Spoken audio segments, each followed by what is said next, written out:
Halo, kami dari kelompok 3 akan menyampaikan materi kami tentang modal manusia, pendidikan, kesehatan, dan gender dalam ekonomi pembangunan.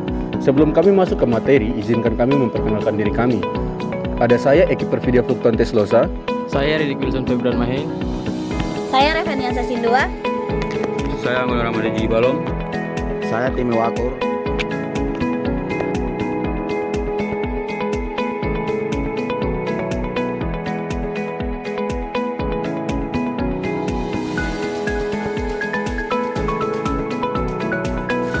Baik, di sini saya akan menjelaskan apa itu pendidikan sebagai investasi ekonomi.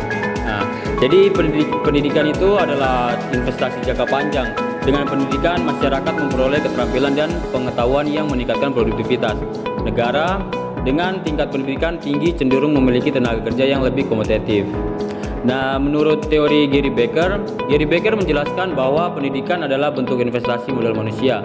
Sama seperti investasi fisik, pendidikan meningkatkan nilai produktivitas individu dan memberikan keuntungan ekonomi di masa depan. Tingkat pengembalian investasi pendidikan. Penelitian menunjukkan bahwa setiap tambahan tahun pendidikan dapat meningkatkan pendapatan seseorang. Di negara berkembang, tingkat pengembalian investasi pendidikan bahkan lebih tinggi karena kebutuhan tenaga kerja terampil masih lebih besar. Masalah pengangguran terdidik di negara berkembang. Namun ada tantangan besar, yaitu pengangguran terdidik. Banyak lulusan perguruan tinggi tidak terserap pasar kerja karena keterampilan mereka tidak sesuai dengan kebutuhan industri. Fenomena mismatch ini menjadi masalah serius bagi pembangunan ekonomi.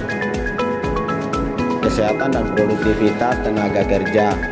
Tenaga kerja yang sehat lebih produktif, jarang absen, dan mampu bekerja lebih efisien. Kesehatan adalah modal dasar untuk mendukung pertumbuhan ekonomi.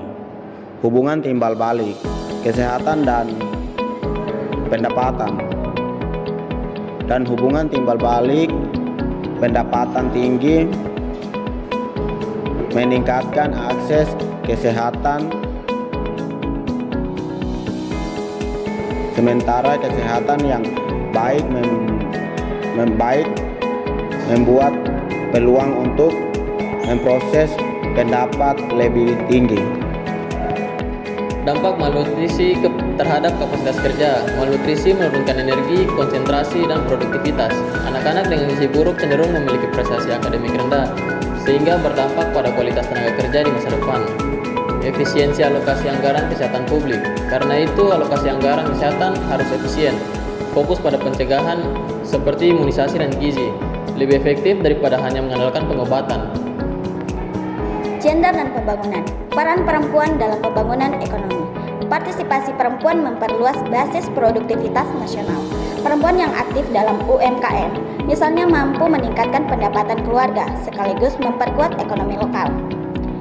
Ketimpangan akses pendidikan berbasis gender. Sayangnya, di beberapa daerah, anak perempuan masih memiliki akses pendidikan lebih rendah dibandingkan anak laki-laki. Ketimpangan ini membatasi potensi ekonomi jangka panjang.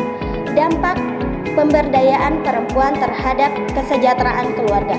Ketika perempuan berdaya, mereka cenderung mengalokasikan pendapatan untuk pendidikan dan kesehatan anak. Dampaknya, kesejahteraan keluarga meningkat dan generasi berikutnya lebih siap menghadapi tantangan ekonomi. Modal manusia adalah investasi jangka panjang. Pendidikan, kesehatan, dan kesetaraan gender saling terkait dan tidak bisa dipisahkan. Dengan pendidikan berkualitas, kesehatan terjamin, dan kesetaraan gender nyata, kita membangun fondasi yang kokoh bagi masa depan ekonomi bangsa.